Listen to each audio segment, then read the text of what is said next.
The United States coronavirus death toll has now topped 400,000, a number that is nearly double the death toll of any other country in the world, completely preventable. The death rate in the U.S. has risen to almost two-thirds of all states, while the number of COVID cases is now over 24 million. COVID tops a long list of issues that President-elect Joe Biden will inherit tomorrow at noon. Issues that impact America's standing on the world stage. Joining us live from London is NBC News senior international correspondent Keir Simmons with more on that. Keir? Hey, Mika, good morning. In this series of reports, we've talked about China, we've talked about Iran, we've talked about Europe. Most of all, though, Mika, we've talked about that key subject, which is the impact on Americans standing in the world that the Trump presidency has had. And there's a new report out today from the European Council on Foreign Relations that says that 1 in 3 Europeans now think that America can't be trusted. It begins with a line that I think is really impactful. It says, America has a new president. It does not have a new country. That view is what President Biden, when he becomes president tomorrow, is going to want to try to change. It's impossible to exaggerate how much the world will be watching, but they won't just be watching his words, they'll be watching what he does, and most of all, what he does first. Protect our troops. President-elect Biden will inherit a world where in many countries, America's reputation is at an all-time low. The world will be watching this week in the final days of the tumultuous Trump presidency.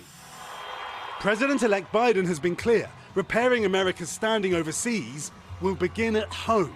He has a laundry list of domestic issues that will impact the United States' image abroad, tackling right-wing extremism, introducing last week a $1.9 trillion package to stabilize the economy, and, most importantly, stopping the explosion of coronavirus across the country.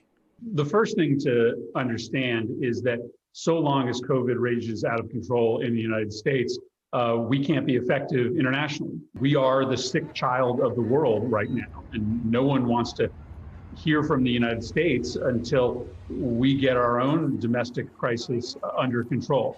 How long does all of the attention need to be on solving the coronavirus? We have to fight COVID, administer a vaccine program, rebuild our alliance structure, and try to combat the rise of China and the influence of Russia. There's no doubt that this administration is going to be juggling a lot.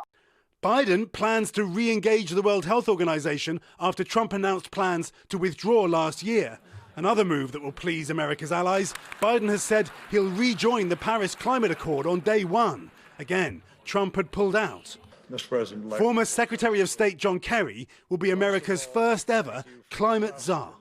Picking John Kerry for that role demonstrated to the world, and also specifically to the communities that are focused on this issue so completely, that the U.S. is going to take climate change very seriously again, and more seriously than ever. You could say President-elect Biden is trying to control Z, undo as much of President Trump's global agenda as fast as he can. America's tough approach to China, one of the only likely exceptions. Biden's staggering to-do list will also include renegotiating the New START arms deal with Russia, set to expire in just 4 weeks. While navigating some tough diplomacy, the Biden team has already raised objections to Russia's arrest of democracy campaigner Alexei Navalny this week, and has promised retaliation over last year's massive federal agency hack, which the US has blamed on Russian intelligence.